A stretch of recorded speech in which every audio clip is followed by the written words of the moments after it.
Can I just say, just before we go into this, I mean, it might just seem like we just chuck this on, and it is sometimes like getting in the cockpit of a plane, or I imagine what getting in the cockpit of a plane is like. And I just whispered to Mark, whatever happens out there in the next half hour, I still love you. and maybe part of that sort of anticipation of getting into a cockpit of a plane and heading off is you just never know what turbulence you're gonna hit. And I mean, it's a genuine analogy. Don't you find that with any live? Yeah, and I think actually we should be very proud of ourselves, actually, because as a married couple that live together and work together, to do this every day, it's quite a feat. I was really touched by what Lisa said as well at the weekend. She was here for the Coffee Moaning News, and you know, she works with all those people at GMB, and it's like she said, that's very hard. This is our friend Lisa, who's a makeup artist and at I RTV. mean, it's not me wanting to say that, but when she said it, I was like, yeah, fucking hell, that's why I come out of it feeling like I've run a fucking marathon. She was so funny, because she went, and you know what? It was interesting. There you go. Which was lovely. But anyway, that's enough patting ourselves on the back. No, I wasn't. We never do that. What's happened? No, I wasn't actually at all. I was just actually sharing honestly in that it can be quite a turbulent thing. Yeah. So sometimes when we're batshit crazy, forgive us. Yeah, we don't know where we're going to go. We're like wild horses in the prairie lands of Kansas. The fuck?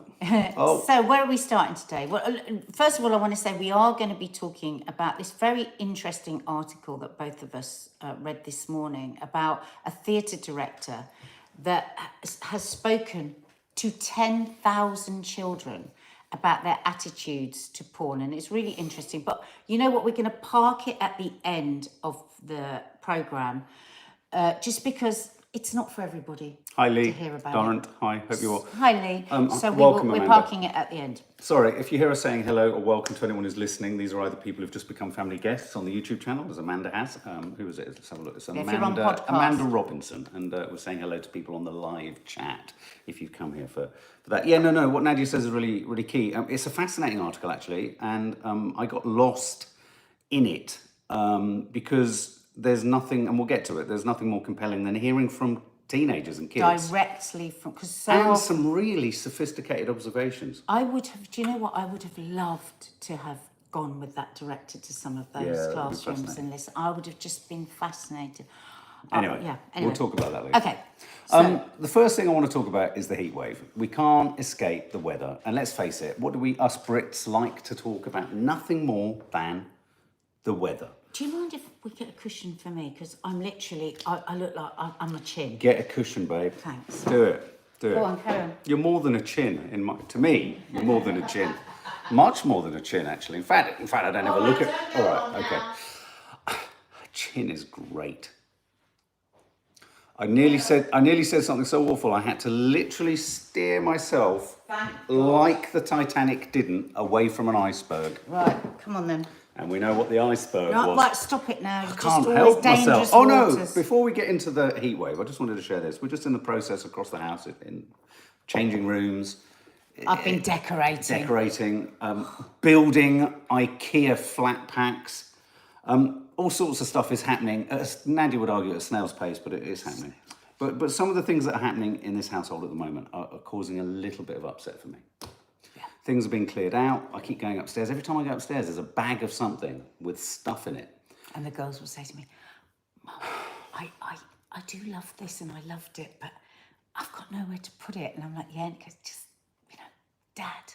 Because they know you get upset. And they go, Dad's fine about everything. I lie. Yeah, she does lie. But every time I walk up the stairs now, it's become a really traumatic experience because I'm either greeted with more stuff that needs to be processed and put in a skip, or I'm met with another sort of lost item, relic from my girls' childhoods and my relationship with them. And I said to Nadia, I went into the bathroom this morning, I said, as you and the girls get into Pinterest and ASOS and bikini, all this stuff. What do you mean? You bond over it, you talk over it, you look at blue lagoons in the world and you dream of travelling to these places and you talk about boys and you watch Love Island and you share how you like Ryan Gosling's bleached hair.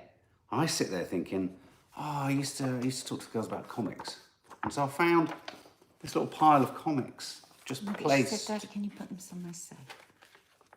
But the thing is, And dads, Mark, if you're a childish dad like me, sorry, it feels like things become less connected. Mark told this story a bit upside down because he came in and he said to me, "Oh God, it's an era." Can I just say, Hang on. you always tell me I say things upside Well, down. you say and upside actually, down to me, upside down to yeah, me, not to upside you. down. Yeah, But to I've me. noticed that To me, because what was interesting to me about the conversation was he came in and he was really upset. You know, it's the end of an era. I said, but the beginning of the future, right? And he said, well, that's all right for you. Ryan Gosling's hair, ASOS, bikinis, moustache waxing, all of these things. Facials? You're doing facials at some point this week? And I don't do that. And he said, so you don't feel this? I said, well, actually, you're really wrong. You're really wrong about that, because there are so many moments. Like the other day, I went into one of them. I never say their names because I don't want to embarrass them. And I just gave them a hug in bed. You know, one's 16, one's 20. And it was just like warm skin and a neck and a smile. And I just like, I wanted to pull it back. And I just, honestly, it made me cry. Sorry. This is about you. This was about me a minute ago. This is spectacular. No, but it was I'm joking. But it was just, and I say to myself, you know, I yearn for those like cuddling into you, and I feel bad about the amount of times I just wanted them to get into their own bed or get off me or to just be quiet or just shut up. Oh, don't. Or just stay another hour at playgroup. And you just, but the only way I can do it is by saying, we've got them through. We've kept a human alive. and they're nice people. Is that what you're telling me to go off into my room and just... And children come through us, not to us. We have to pass them on into life. So we just do things in a different way. I think these things all the time, but I move myself on by saying, but you cannot in any way, shape or form not tell me that most of the things now that our girls, and this is the way it should be, this is not me saying this is wrong, I love this is great. It's the role of a parent, isn't it? To know when to step forward and also to know when to step back. And boy, let me finish, boy, have I learnt in some of the toughest ways possible of when I have to step back. And as did I, all the time they were little, when I was the one that had to tell them off and you were the one that played and made them laugh, and they just went, I'm talking about connection. And so we're in a situation now where, obviously we talk about film, we talk about art. It's great. It's the grown-up world of stuff. And this was just a little. I just went, oh. I just felt it.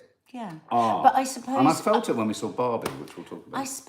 I suppose the thing to think about is it's not the end Minky of an Moo, it's era. not long enough. Minky Moo It's says not that's sweet. It's not long enough. But we wish it away all the time, don't we? So like when we're tired and when we're... Well, it's so unique. Get some emotional about it. God. It is emotional. I'm sorry, I think it's right to say it. I must just say, somebody there just said, children come through us, not to us. I like that. It's not my words. It's Khalil Gibran. It's not... Yes, it's a fabulous He's a Lebanese writer poet that my dad's obsessed with. Well, I didn't say it. Yeah. And it's a beautiful line, and it does soothe me. It soothes me. And I say, we're just passing them through. Natasha Tiramos, don't, she says. Time is passing way too fast now. Your beautiful daughter is 4 months old. It really is. If you deep it, as kids say, it becomes really quite complex in terms of how do you make sure you're maximising quality time. And then, of course, there's just ordinary kind of, oh my God, the irritations and the normal stuff of being a parent, getting on with life and all that kind of stuff. But it's tough. These are those moments where you pause and you stop and you see things. You go, somebody just saying there, it happens with sons of two. Oh my God, my sister sometimes, I look at her and I think, oh my God, her heart is literally breaking because boys, they move so much away, so... But I would say, but it's something similar happens with girls too. It's funny. I don't want to... shall I share the story I just said? But can I just say one thing to you? Nobody makes them laugh like you do. Nobody. They listen to everything you say. They marvel at all the stuff that you know, and they adore the fact that you bring them music and you bring them film and you bring them... I don't do any of that. I just do the stuff. You bring them so much emotional intellect, charm. Well, here we warmth, go. So both they get generosity. They get stuff equally from both of them. And from me, they get total schizophrenic psychopathy. What was that? Something just. But bonked. Anyway, on that note, what are we talking about? Oh, hot weather. So the heat wave. Charon has arrived. Charon is the ferryman over the River Styx for the dead. And these are the incredibly dramatic kind of parallels and sort of characters from mythology and literature that the Italians are invoking. But I was just Because, I mean, I was listening to an old Italian guy today saying he just cannot leave the house. No. He has to keep the blinds closed, the windows closed. As the air conditioning, he said, God knows how I'll pay the bill, but I cannot survive if I don't have it on. It's just really is just quite terrifying, it's isn't it? absolutely terrifying. And Brits are cancelling holidays. Temperatures are expected to peak at around 46 degrees Celsius. Did you cancel in your parts holiday? of Europe. No.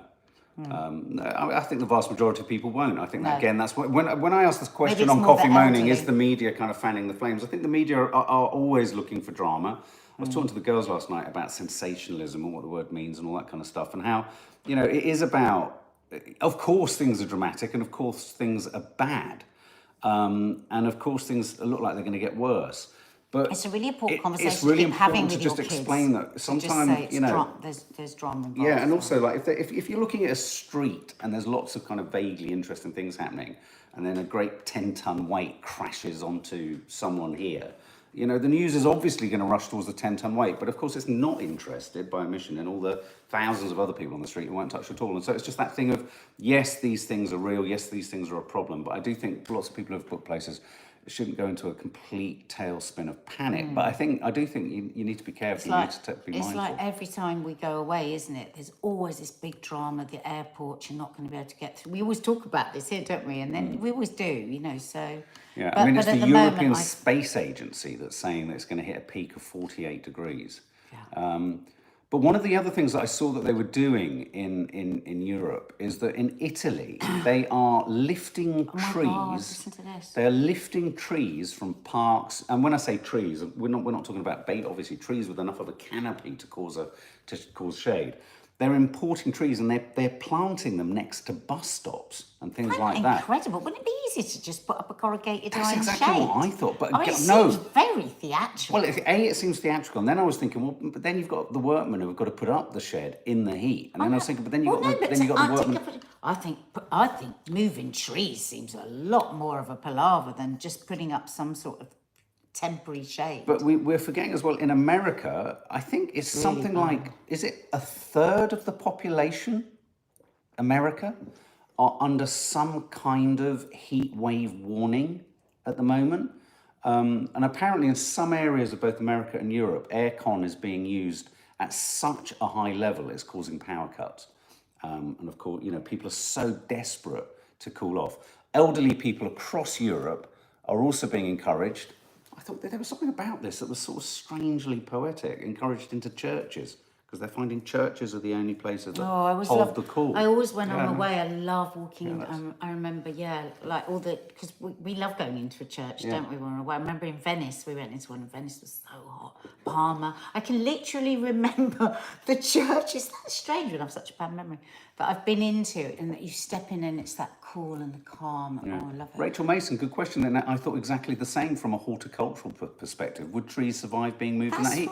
And then the amount of water you've got to use to bed. This is right? Absolutely. I think it's a madman. No, they're moving well. They are moving trees around. Yeah. So the United Nations has verified. Hello, Top Catch. Has verified that the record of 48.8 degrees Celsius in Sicily in 2021, which was a European heat record, is very likely going to be beaten.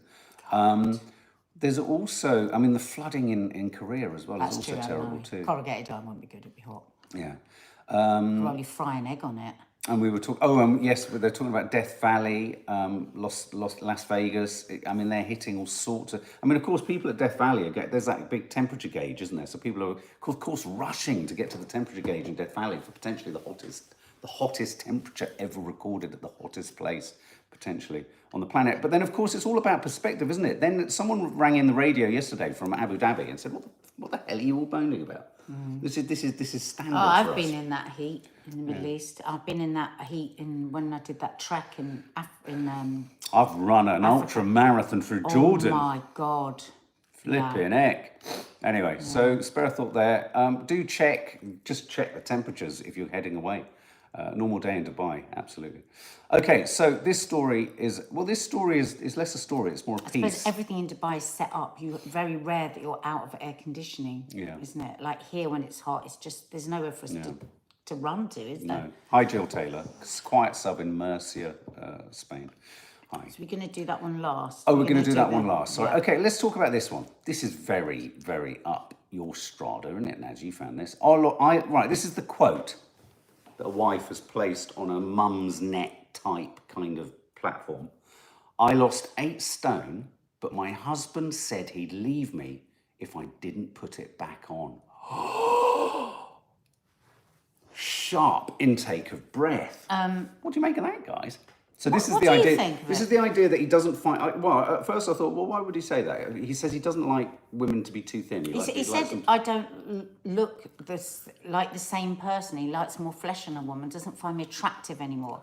I'm heartbroken that he can't see that I'm so much more healthy and happy. He's actually said he wants me to put the weight back on or leave me. Why do? But I mean, she had massively high blood pressure as well.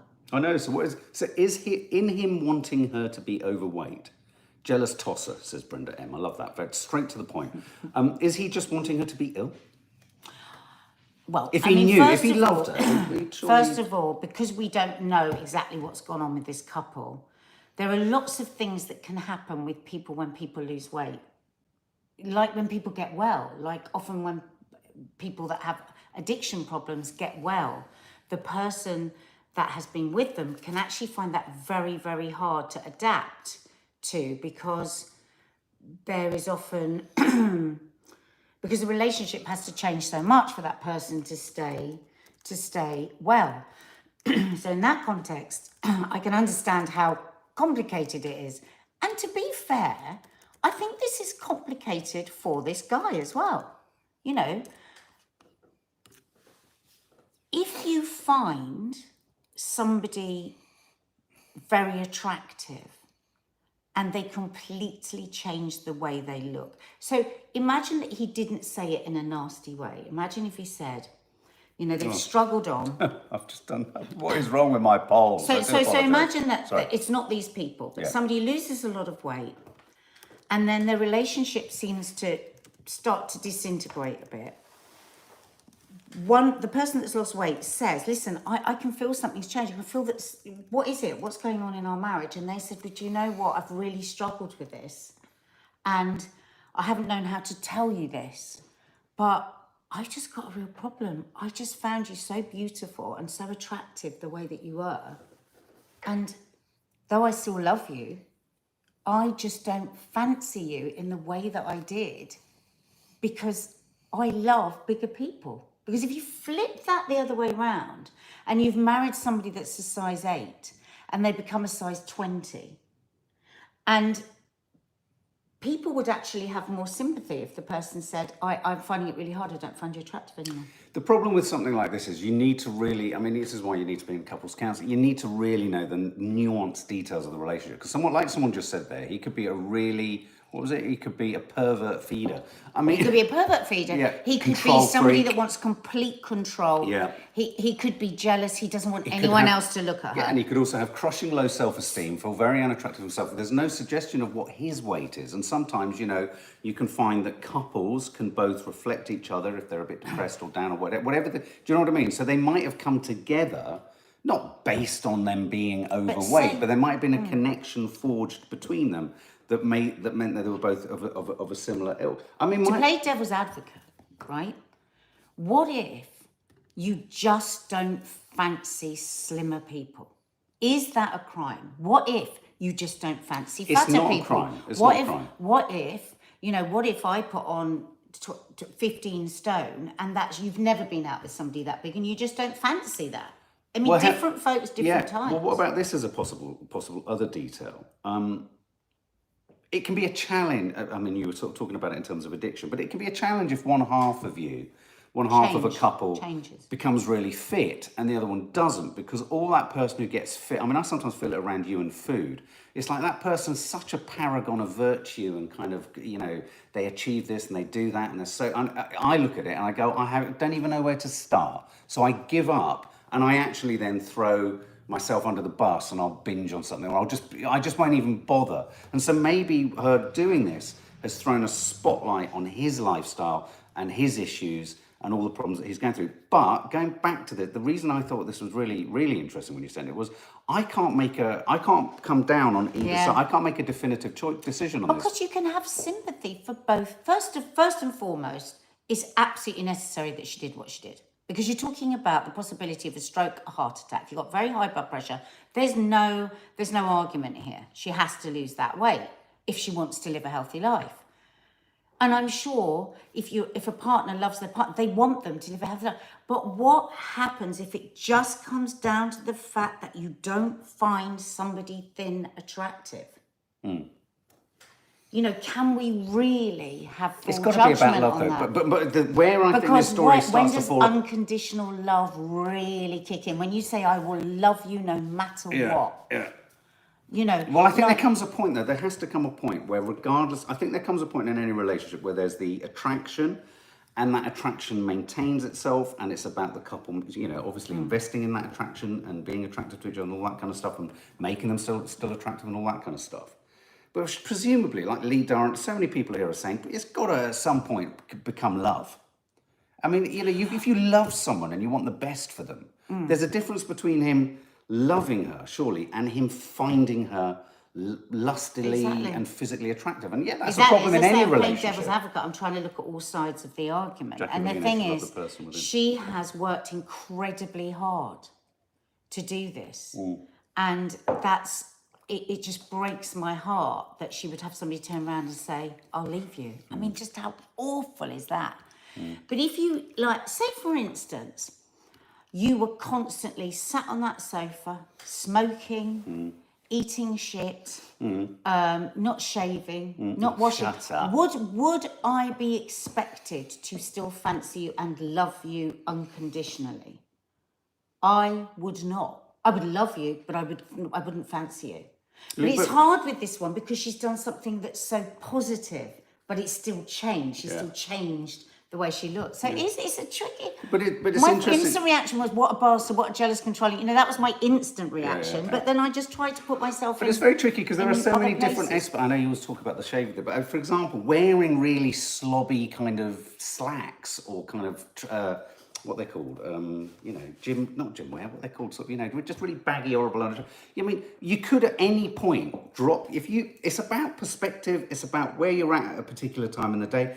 If you're sat at home and you're all relaxing, is it really a time to suddenly pop on my judgment goggles, look across the room and decide that you don't look attractive enough to me right now? Well, that would be awful. No, but I think a little bit of that is creeping into, if you do look at someone who hasn't shaved that day, or someone is wearing those tracky bottoms that just do nothing for anyone.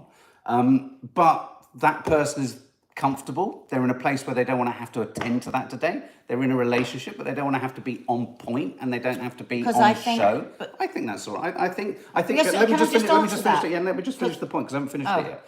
And the point I'm trying to make is, people in couples pick and choose the moments they want to be sort of impressed or not with someone, and they expect the other person at that point to be presenting to them in that perfect fashion. And I think that's a real problem in a lot of relationships. So to answer the question that you asked, which is, you know, to look over and just suddenly see that somebody's in there, have I got the right to then say, you know, I don't like you, I don't love you, I don't fancy you? No.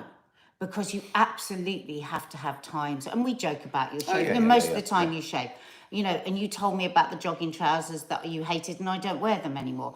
It's about noticing, isn't it? Think, God, have I got not too comfortable? Yeah. But am I never thinking, oh, does Mark think that I look cute today, or does you know, because that is showing that you care about how the other person sees and you. I would hate, and I get it. I think I would hate it if one was forever, and I have to say, I worry about it when one's always feeling like one's having to be on show all the time, and sometimes just one doesn't want to be, and that's all right. That's why so often women will say, well, oh God, you know, he's gone away for a couple of days, but just jogging trousers and pizza around my chin. Because it's true, actually being in a couple is a little bit stressful all the time because you are constantly being witnessed by Yes. another person, aren't you? Absolutely.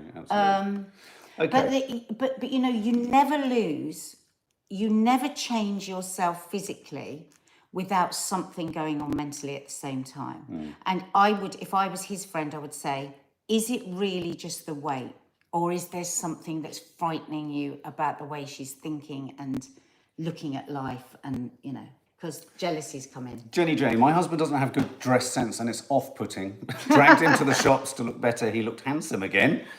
Sometimes it doesn't take much. It takes a bit of I do sometimes, I feel quite fondly towards, not all men, but some men who can be quite easily nudged to the right place. It's a little bit like actors. It's like get in that fridge and pretend you're a lump of cheese. All right, okay. I love that. Russ Souch, the pressures of looking great is unreal.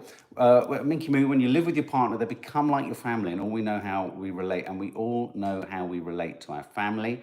Good point. Saab Turbo, never be complacent. Never. Interesting. Sometimes. We have to be able to Zoe go home. Agnew, this is why I'm single, I can't be asked. Spinner's N 77, been married to my husband 25 years and he's the best person I know, has a beard and I adore him beyond measure. Okay. And you know the other thing? I think it's sometimes not necessarily about dressing up or having your perfect makeup, but it's just about remembering to smile. So you could be in your tracky bottoms and an old top and you haven't, you know, put your mascara on, you haven't shaved. But you can just give your partner a warm smile and totally lift them in a completely different way. So it's about being a little bit aware that you've got to, you know. Leap beard.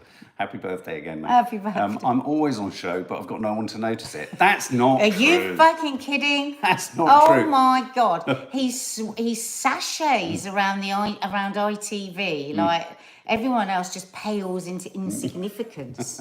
Everyone is in monochrome there, mate. Not you.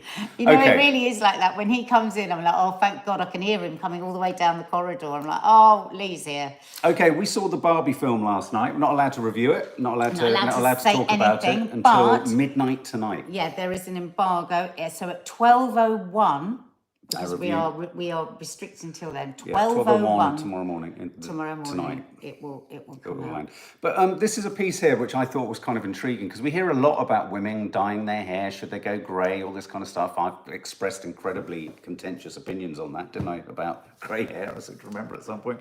What was it, the waiting room to death or something? Yeah, when you said, I said, you've never actually said, what do you actually think when you see a woman with their grey roots? It wasn't my finest hour. It was so funny. I felt bad. It was just, I was said, trying I to be feel honest. like they're in the waiting room to No, death. no. It's a place one can find oneself thinking this. No, I was trying to be really I knew honest. what you meant. You thought, I'm older than you. You thought, my God, she's got white hair. She is going to die one day. Yeah, precisely, exactly. And I mean, I sometimes think that, I know people get shot down in flames. I think it's really important sometimes to be honest about what your first reaction is, as long as it's not, hate and all that kind of stuff, because that's how we change opinions. That's how we change it. Anyway, this piece was a chap in the Telegraph who just written a little kind of personal piece on dyeing his hair blonde and saying, yeah, it made me feel good. It made me look younger. People told me I looked younger.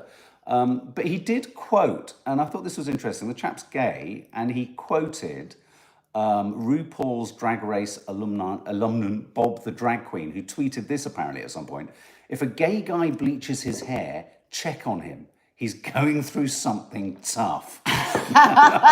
Lee, can you answer that? Lee, we need an answer on that. If you're on the running machine in the gym, if you're on the gin. If you're on the running machine, get off it and answer that question, please. Yeah. So I loved it when he did his. Do you remember that? You were going through something. Does he want everyone to know? Oh, sorry.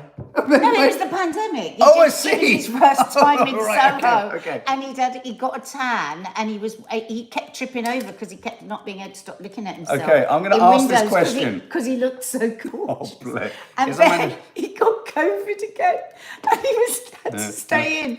And do you remember, Lee? And you were like, I can't believe I'm wasting all this beauty. Nobody's seeing me because he had a tan and his roots were coming through. Okay, so hi Sophia, hope you're well. Yeah, Lee, no, I can vouch for that. I did honest. mine during COVID and then got. Oh, there you go. Literally told the story. I'm asking the question, and I think the poll makes sense. Is a man who dyes his hair going through something?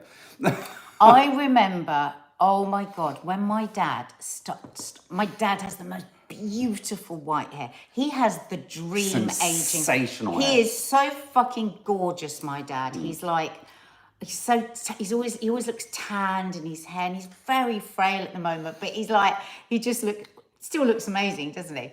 And but years ago he started to dye his hair, and me and my sisters were like, oh my God, oh no, oh you'd see the dye on the kitchen table, because we knew what that meant was purple hair. Because he'd get black hair dye, but he'd put it on his white hair, but it would, any light at all, any light, like just daylight, in the bathroom, to him it would look black, but it would just come up as purple and be like, or blue. It was just awful. Check out our Cornish Capers vlog that's grinding to a halt in a couple of episodes' time, because you had my hair bleached last year and it's orange. I loved it. It's orange. I would love you to have dyed blonde hair. And okay, so I threw my honest sort of cap into the ring, or towel into the ring, whatever it was, gauntlet on the table about women and the waiting chamber, antechamber of death. When my feeling about men dyeing their hair is sad fuck. Over a certain age. When you Not young men with blonde hair, but over a certain age. So when you almost made me have my hair done, I was like horrified. Basically, my friend Simone was here, and this wasn't that she did a bad job. And she just put like she just had some peroxide. She just went like this, but I loved it. And it went bright orange. I looked like a cigarette. Only because you washed it off too early. No, I look like a cigarette. Why don't you go completely blonde like Ken? The one time in my life, I went completely blonde, and it was when me and my mate Chris. It was my Reiki friend. You did it. Do you remember? She follows me on Insta. She completely bleached my hair. It burnt my scalp. And around the time we headed out, we were filming in New York, filming in LA, and there's all this sort of, we were shooting stuff on 16mm and all this kind of stuff. And there's footage of me somewhere with my blonde hair, and I have to say, I thought, oh wow, that looked quite cool. And I forever mistakenly connected having bleach blonde hair with running out of the Empire State Building, jumping in a cab, and being given a card with a number of a woman to contact. I was going to say, is this the same time when you had random sex? No, that was someone else. A la Sex in the City. No. It's like Tina said, how many bloody girlfriends Yeah, but I associated it with kind of weird. But that was fine when you were in your 20s. Everybody said, well, a number of people here are saying, Zoe said you look young enough, you'd probably get away with it. But people are saying they love your hair. I do. Everybody loves your hair short. The greyest part of my body is here, and just there. It's terrible. Anyway, moving on. Finally, to get your hair done. I spoke to 10,000 children. I know. I spoke to 10,000 children about online porn and how it's affecting them, says playwright Abby Wright, who was researching for a theatrical show of some form for the National Theatre. We're going to see that. Yeah. And she spoke to these children over a 6-year period, and I got some of the comments. Oh, look at that first line. Sorry. Yeah, but that first line there, they were telling me things like, they were telling me about a lady who didn't want to do it with the man. She doesn't want it. She's trying to run away. So from the very youngest of children up to 16, I think. And she's... This is the most telling one. No, it's where she says, right at the beginning of the piece, she says, it really stayed with me how these young boys focused straight in on the lack of consent in this content. It was very disturbing. And I just think that, well, first of all, let's make sure we all go and see the play. Well, yeah, read there is no attached play at the moment. Oh, there's no play research at this stage. Because like we were saying here, we cannot turn away from this. We cannot. Even if you don't have children, this is a societal problem, and it is mushrooming. You know, when we talk to our daughters or our daughters' friends, this is a real problem out there. And we've said this before, we see boys as much of a victim of this as we do girls. Yeah. This isn't just about, boys are watching. Girls are watching it almost the same degree.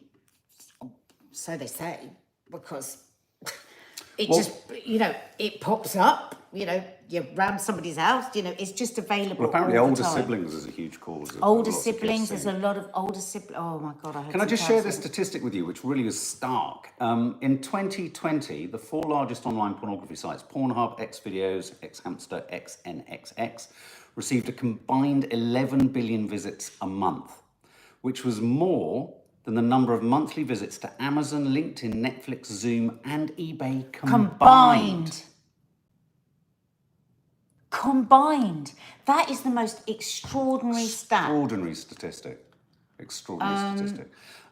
And one of the things that I thought was really interesting about this, and I think it's really important, you may have seen the earlier manifestation of this morning's Coffee Morning title was about the increase in, and the concern of documents landed on Rishi Sunak's desk about the increase generally in artificially intelligence produced porn, specifically child porn.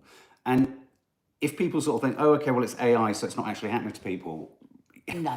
It's the problem with AI porn is that it can do even worse stuff. It can demonstrate even sort of break more taboos. It can do more illegal stuff. It can do more challenging physical, all that bit stuff. like snuff that tips towards all of that kind of content. And of course, the impact this has.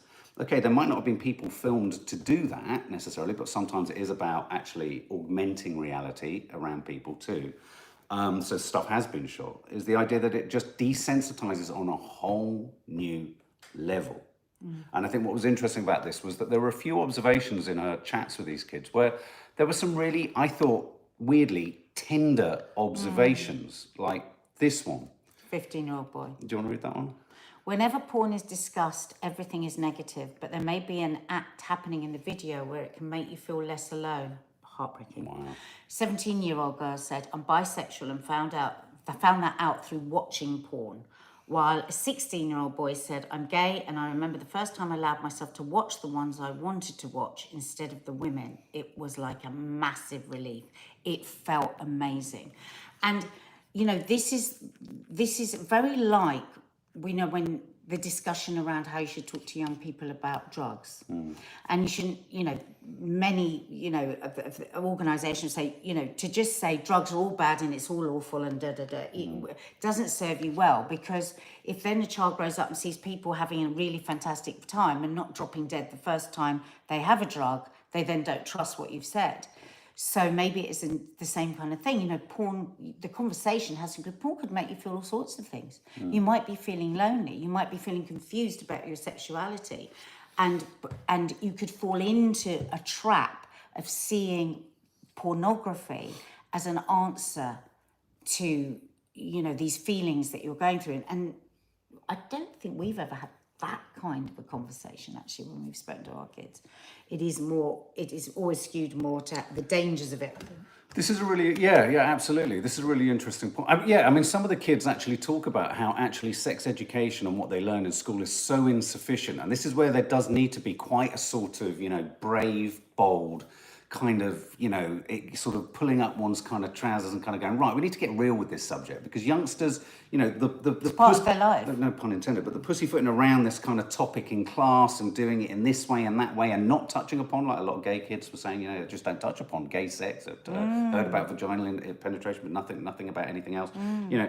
By tiptoeing around this topic in the way that, understandably, we want schools to as well. I think parents and schools and teachers and the teaching bodies need to get a grip on this and sort of go, actually, we either get real with this and talk for real about this stuff and perhaps challenge ourselves and challenge things, because otherwise kids are going to actually keep going to here, because they're going to feel they're getting a more authentic, and let's face it, it's not, but they're going to feel they're getting a more authentic and a more honest and less patronizing and sugar-coated understanding of sex from what they're witnessing online. And of course, there's no way of controlling that. Really, can I just read this fact? I didn't know this at all. Me too.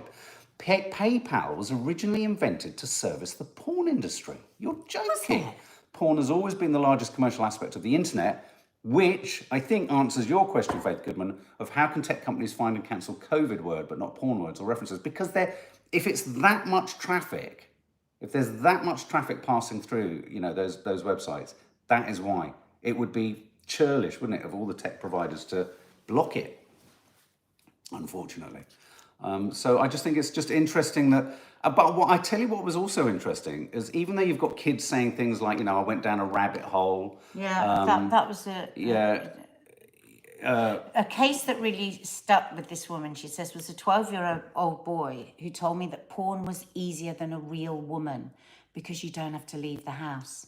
He said it can be done on your own without anybody else. You never have to leave. It's so easy. It's like you buy a whole cheesecake and you're like, this is a great idea, but it's not. And you eat it and you genuinely are full of shame. Wow. And I think when parents don't have any conversations around pornography or sex or anything, that increases that sense of it being something shameful and something they keep a secret. So if they do get introduced to porn and then they get confused feelings and thoughts about that, and then they can't talk to their parents, and then it's just it's a never-ending rabbit hole. Exactly. Oh my God, we have so much to bloody worry about all the bloody time, don't we? Yeah. Fucking hell. And if you want to read more about that article, I think it might be behind I think you might have to, register, subscribe. I think it's the I paper. Yeah. Okay, guys. Okay, so there you go. Hope you have a lovely day. Something else will be landing on the channel later. As I say, at midnight, our Barbie review will be landing. So, 1 minute past. 1 minute past. But have a great day otherwise, guys. And obviously, head over to our Coffee Moaning Instagram account. Lots of silliness always landing there too. And also Threads. Let's not forget Threads is out.